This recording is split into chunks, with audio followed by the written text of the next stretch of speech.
La Sainte Bible, introduction à l'épître aux Galates. Les Galates auxquels l'apôtre Paul adresse cette épître, probablement d'Éphèse vers 54, sont les habitants des deux provinces d'Asie mineure, appelées Galatie du Nord. Paul avait évangélisé cette région au cours de son deuxième voyage missionnaire et y avait probablement fondé des églises. Au cours de son troisième voyage missionnaire, il leur rendit encore visite. L'épître aux Galates occupe une place de choix parmi les épîtres de Paul. Elle est la plus ancienne des 4 grandes épîtres, les 3 autres étant les 2 épîtres aux Corinthiens, puis celle aux Romains. L'épître aux Galates paraît représenter l'élaboration du message évangélique de l'apôtre Paul développé dans l'épître aux Romains. En voici les grandes idées. 1. Adresse et salutation. 2. Inconstance des Galates, entraînés par de faux docteurs, ils s'éloignent du pur évangile. 3. La loi et la foi. La loi est impuissante pour assurer le salut. Elle doit conduire à la foi en Jésus-Christ. La foi, quant à elle, affranchit de la loi et occupe la liberté évangélique.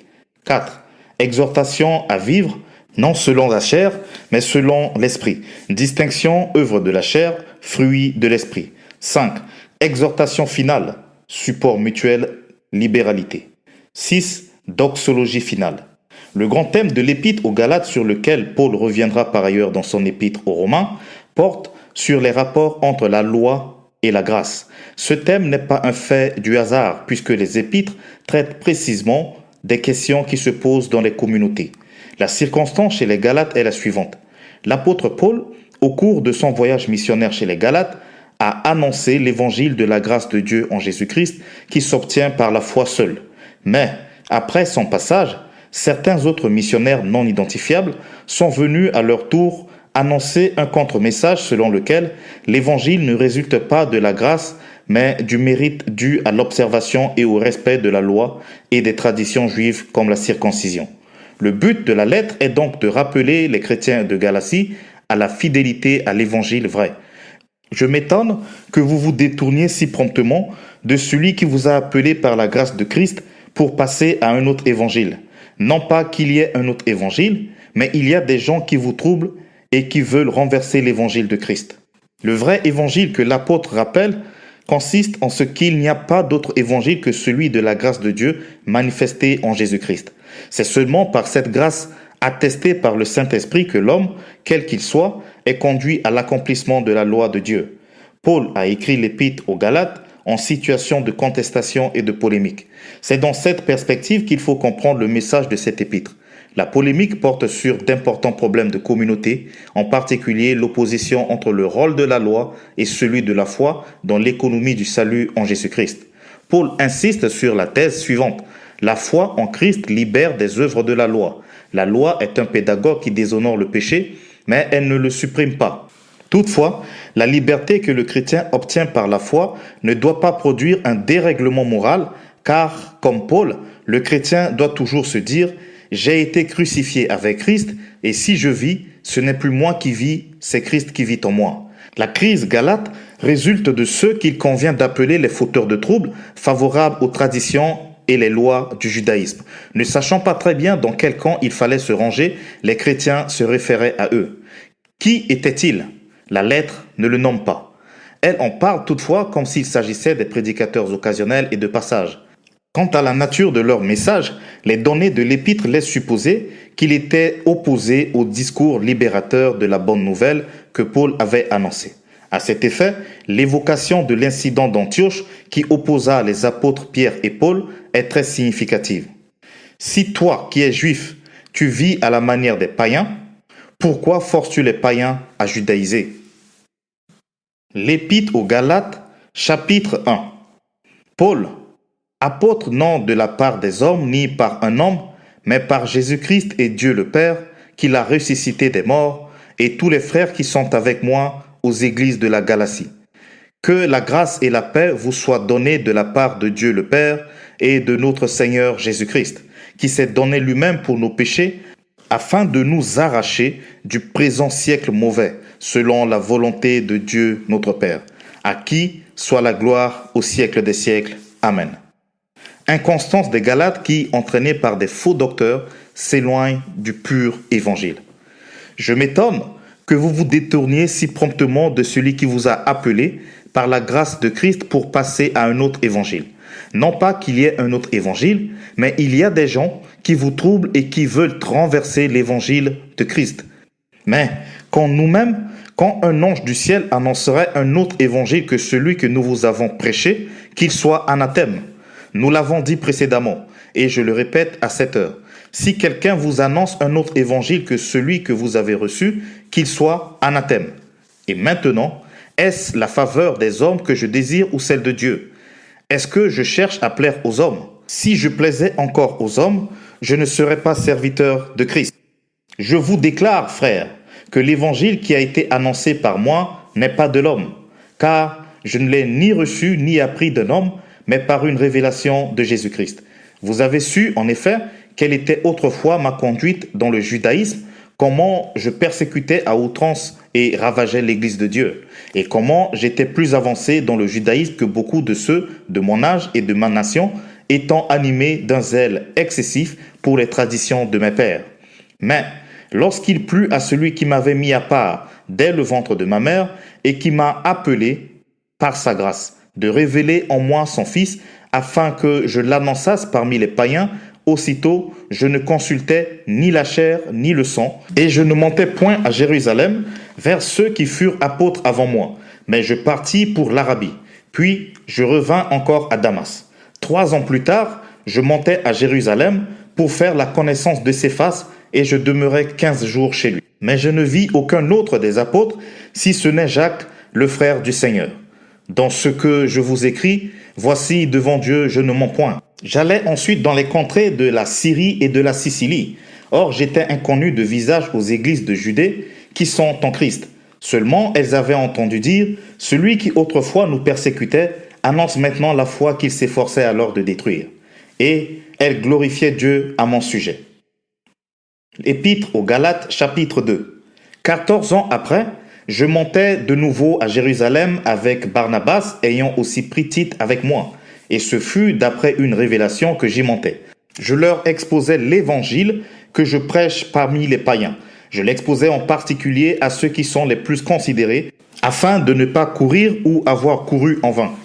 Mais Tite, qui était avec moi et qui était grec, ne fut même pas contraint de se faire circoncire. Et cela à cause des faux frères qui s'étaient furtivement introduits et glissés parmi nous pour épier la liberté que nous avons en Jésus-Christ avec l'intention de nous asservir. Nous ne leur cédâmes pas un instant et nous résistâmes à leurs exigences afin que la vérité de l'Évangile fût maintenue parmi vous. Ceux qui sont les plus considérés, quels qu'ils aient été jadis, cela ne m'importe pas. Dieu ne fait point exception de personne. Ceux qui sont les plus considérés ne m'imposeraient rien. Au contraire, voyant que l'évangile m'avait été confié pour les incirconcis, comme à Pierre pour les circoncis, car celui qui a fait de Pierre l'apôtre des circoncis a aussi fait de moi l'apôtre des païens. Et ayant reconnu la grâce qui m'avait été accordée, Jacques, Céphas et Jean, qui sont regardés comme les colonnes, me donnèrent à moi et à Barnabas la main d'association afin que nous allassions nous vers les païens et eux vers les circoncis. Ils nous recommandèrent seulement de nous souvenir des pauvres, ce que j'ai bien eu soin de faire. Mais lorsque Céphas vint à Antioche, je lui résistai en face parce qu'il était répréhensible. En effet, avant l'arrivée de quelques personnes envoyées par Jacques, il mangeait avec les païens. Et quand elles furent venues, il s'esquiva et se tint à l'écart par crainte des circoncis. Avec lui, les autres Juifs usèrent aussi de dissimulation, en sorte que Barnabas même fut entraîné par leur hypocrisie. Voyant qu'il ne marchait pas droit selon la vérité de l'Évangile, je dis à Céphas en présence de tous, « Si toi qui es juif, tu vis à la manière des païens et non à la manière des juifs, pourquoi forces-tu les païens à judaïser? Nous sommes juifs de naissance et non pécheurs d'entre les païens. Néanmoins, que ce n'est pas par les œuvres de la loi que l'homme est justifié, mais par la foi en Jésus-Christ. Nous aussi, nous avons cru en Jésus-Christ afin d'être justifiés par la foi en Christ et non par les œuvres de la loi, parce que nulle chair ne sera justifiée par les œuvres de la loi. Mais tandis que nous cherchons à être justifiés par Christ, si nous étions aussi nous-mêmes trouvés pécheurs, Christ serait-il un ministre du péché? Loin de là. Car Si je rebâtis les choses que j'ai détruites, je me constitue moi-même un transgresseur. Car c'est par la loi que je suis mort à la loi afin de vivre pour Dieu. J'ai été crucifié avec Christ. Et si je vis, ce n'est plus moi qui vis, c'est Christ qui vit en moi. Si je vis maintenant dans la chair, je vis dans la foi au Fils de Dieu, qui m'a aimé et qui s'est livré lui-même pour moi. Je ne rejette pas la grâce de Dieu, car si la justice s'obtient par la loi, Christ est donc mort en vain. Épître de Paul aux Galates, chapitre 3. Ô Galates, dépourvus de sens, qui vous a fasciné, vous aux yeux de qui Jésus-Christ a été peint comme crucifié? Voici seulement ce que je veux apprendre de vous. Est-ce par les œuvres de la loi que vous avez reçu l'Esprit ou par la prédication de la foi? Êtes-vous tellement dépourvus de sens? Après avoir commencé par l'Esprit, voulez-vous maintenant finir par la chair? Avez-vous tant souffert en vain, si toutefois c'est en vain? Celui qui vous accorde l'Esprit et qui opère des miracles parmi vous, le fait-il donc par les œuvres de la loi ou par la prédication de la foi? Comme Abraham crut à Dieu et que cela lui fut imputé à justice, reconnaissez donc que ce sont ceux qui ont la foi qui sont fils d'Abraham. Aussi, l'Écriture, prévoyant que Dieu justifierait les païens par la foi, a d'avance annoncé cette bonne nouvelle à Abraham. Toutes les nations seront bénies en toi. De sorte que ceux qui croient sont bénis avec Abraham le croyant. Car tous ceux qui s'attachent aux œuvres de la loi sont sous la malédiction. Car il est écrit: maudit est quiconque n'observe pas tout ce qui est écrit dans le livre de la loi et ne le met pas en pratique, et que nul ne soit justifié devant Dieu par la loi. Cela est évident, puisqu'il est écrit: le juste vivra par la foi. Or, la loi ne procède pas de la foi, mais elle dit: celui qui mettra ces choses en pratique vivra par elles. Christ nous a rachetés de la malédiction de la loi, étant devenu malédiction pour nous, car il est écrit: maudit est quiconque est pendu au bois, afin que la bénédiction d'Abraham eût pour les païens son accomplissement en Jésus-Christ, et que nous ressuscions par la foi l'Esprit qui avait été promis. Frères, je parle à la manière des hommes. Une disposition en bonne forme, bien que faite par un homme, n'est annulée par personne et personne n'y ajoute. Or, les promesses ont été faites à Abraham et à sa postérité. Il n'est pas dit « et aux postérités » comme s'il s'agissait de plusieurs, mais en tant qu'il s'agit d'une seule, et à ta postérité, c'est-à-dire à Christ. Voici ce que j'entends. Une disposition que Dieu a confirmée antérieurement ne peut pas être annulée, et ainsi la promesse rendue vaine par la loi survenue 400 ans plus tard. Car si l'héritage venait de la loi, il ne viendrait plus de la promesse. Or, c'est par la promesse que Dieu a fait à Abraham ce don de sa grâce. Pourquoi donc la foi? Elle a été donnée ensuite à cause des transgressions jusqu'à ce que vint la postérité à qui la promesse avait été faite. Elle a été promulguée par les anges au moyen d'un médiateur. Or, le médiateur n'est pas médiateur d'un seul, tandis que Dieu est un seul. La loi est-elle donc contre les promesses de Dieu? Loin de là. S'il eût été donné une loi qui fût procurée la vie, la justice viendrait réellement de la loi. Mais l'Écriture a tout renfermé sous le péché afin que ce qui avait été promis fût donné par la foi en Jésus-Christ à ceux qui croient. Avant que la foi vînt, nous étions enfermés sous la garde de la loi en vue de la foi qui devait être révélée. Ainsi, la loi a été comme un pédagogue pour nous conduire à Christ afin que nous fussions justifiés par la foi. La foi étant venue, nous ne sommes plus sous ce pédagogue, car vous êtes tous fils de Dieu par la foi en Jésus-Christ. Vous tous qui avez été baptisés en Christ, vous avez revêtu Christ. Il n'y a plus ni juif ni grec, il n'y a plus ni esclave ni libre, il n'y a plus ni homme ni femme, car tous vous êtes un en Jésus-Christ. Et si vous êtes à Christ, vous êtes donc la postérité d'Abraham, héritier selon la promesse. Épître aux Galates chapitre 4. Or, aussi longtemps que l'héritier est enfant, je dis qu'il ne diffère en rien d'un esclave, quoiqu'il soit le maître de tout. Mais il est sous des tuteurs et des administrateurs jusqu'au temps marqué par le Père. Nous aussi, de la même manière, lorsque nous étions enfants, nous étions sous l'esclavage des rudiments du monde.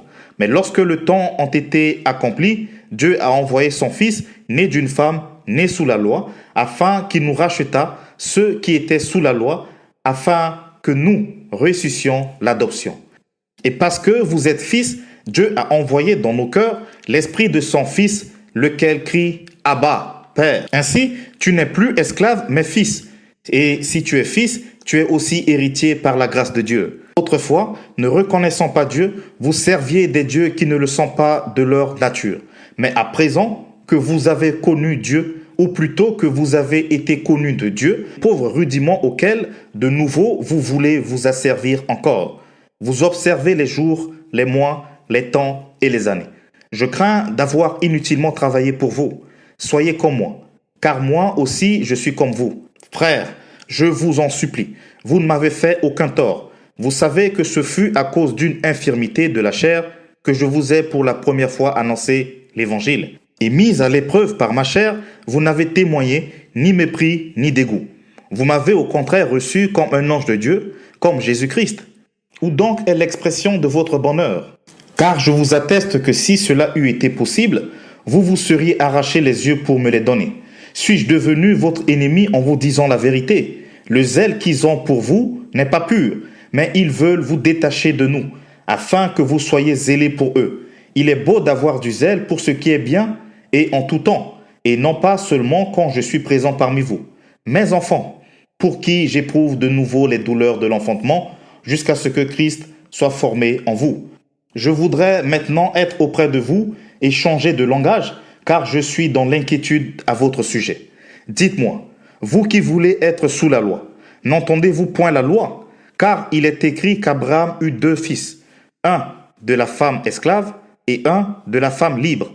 Mais celui de l'esclave naquit selon la chair, et celui de la femme libre naquit en vertu de la promesse. Ces choses sont allégoriques, car ces femmes sont 2 alliances. L'une du mont Sinaï, enfantant pour la servitude, c'est Agar. Car Agar, c'est le mont Sinaï en Arabie, et elle correspond à la Jérusalem actuelle, qui est dans la servitude avec ses enfants. Mais la Jérusalem d'en haut est libre, c'est notre mère. Car il est écrit, « Réjouis-toi stérile, toi qui n'enfantes point. Éclate et pousse des cris, toi qui n'as pas éprouvé les douleurs de l'enfantement. Car les enfants de la délaissée seront plus nombreux que les enfants de celle qui était mariée. Pour vous, frères, comme Isaac, vous êtes enfants de la promesse. Et de même à qu'alors, celui qui était né selon la chair persécutait celui qui était né selon l'esprit. Ainsi en est-il encore maintenant. Mais que dit l'Écriture? Chasse l'esclave et son fils, car le fils de l'esclave n'héritera pas avec le fils de la femme libre. C'est pourquoi, frères, nous ne sommes pas enfants de l'esclave, mais de la femme libre. Épître aux Galates, chapitre 5. C'est pour la liberté que Christ nous a affranchis. Demeurez donc fermes et ne vous laissez pas mettre de nouveau sous le joug de la servitude. Voici, moi, Paul, je vous dis que si vous vous faites circoncire, Christ ne vous servira de rien. Et je proteste encore une fois à tout homme qui se fait circoncire, qu'il est tenu de pratiquer la loi tout entière. Vous êtes séparés de Christ, vous tous qui cherchez la justification dans la loi. Vous êtes déchus de la grâce. Pour nous, c'est de la foi que nous attendons par l'Esprit l'espérance de la justice. Car en Jésus-Christ, ni la circoncision, ni l'incirconcision n'a de la valeur, mais la foi qui est agissante par la charité. Vous couriez bien. Qui vous a arrêté pour vous empêcher d'obéir à la vérité? Cette influence ne vient pas de celui qui vous appelle. Un peu de levain fait lever toute la pâte. J'ai cette confiance en vous, dans le Seigneur, que vous ne penserez pas autrement. Mais celui qui vous trouble, quel qu'il soit, en portera la peine. Pour moi, frère, si je prêche encore la circoncision, pourquoi suis-je encore persécuté? Le scandale de la croix a donc disparu. Puisse-t-il être retranché, ceux qui mettent le trouble parmi vous? Exhortation à vivre non selon la chair, mais selon l'esprit. Frères, vous avez été appelés à la liberté. Seulement, ne faites pas de cette liberté un prétexte de vivre selon la chair. Mais rendez-vous par la charité, serviteurs les uns des autres. Car toute la loi est accomplie dans une seule parole, dans celle-ci. Tu aimeras ton prochain comme toi-même. Mais si vous vous mordez et vous dévorez les uns des autres, prenez garde que vous ne soyez détruits les uns par les autres. Je dis donc, marchez selon l'esprit, et vous n'accomplirez pas les désirs de la chair, car la chair a des désirs contraires à ceux de l'esprit. Et l'esprit en a de contraire à ceux de la chair. Ils sont opposés entre eux afin que vous ne fassiez point ce que vous voudriez. Si vous êtes conduit par l'Esprit, vous n'êtes point sous la loi. Or, les œuvres de la chair sont manifestes, ce sont l'impudicité, l'impureté, la dissolution, l'idolâtrie, la magie, les inimitiés, les querelles, les jalousies, les animosités, les disputes, les divisions, les sectes, l'envie, l'ivrognerie, les excès de table et les choses semblables. Je vous dis d'avance, comme je l'ai déjà dit, que ceux qui commettent de telles choses n'hériteront point le royaume de Dieu. Mais le fruit de l'esprit, c'est l'amour, la joie, la paix, la patience, la bonté, la bénignité, la fidélité, la douceur, la tempérance. La loi n'est pas contre ces choses. Ceux qui sont à Jésus-Christ ont crucifié la chair avec ses passions et ses désirs. Si nous vivons par l'esprit, marchons aussi selon l'esprit. Ne cherchons pas une vaine gloire en nous provoquant les uns les autres, en nous portant envie les uns aux autres. L'Épître aux Galates, chapitre 6. Exhortation au support mutuel, à la libéralité, à la pratique du bien. Frères, si un homme vient à être surpris en quelque faute, vous qui êtes spirituels, redressez-le avec esprit de douceur. Prends garde à toi-même, de peur que tu ne sois aussi tenté. Portez les fardeaux les uns des autres, et vous accomplirez ainsi la loi de Christ. Si quelqu'un pense être quelque chose, quoiqu'il ne soit rien, il s'abuse lui-même. Que chacun examine ses propres œuvres, et alors il aura sujet de se glorifier pour lui seul, et non pas par rapport à autrui. Car chacun portera son propre fardeau. Que celui à qui l'on enseigne la parole fasse part de tous ses biens à celui qui l'enseigne. Ne vous y trompez pas. On ne se moque pas de Dieu. Ce qu'un homme aura semé, il le moissonnera aussi. Celui qui sème pour sa chair, moissonnera de la chair la corruption.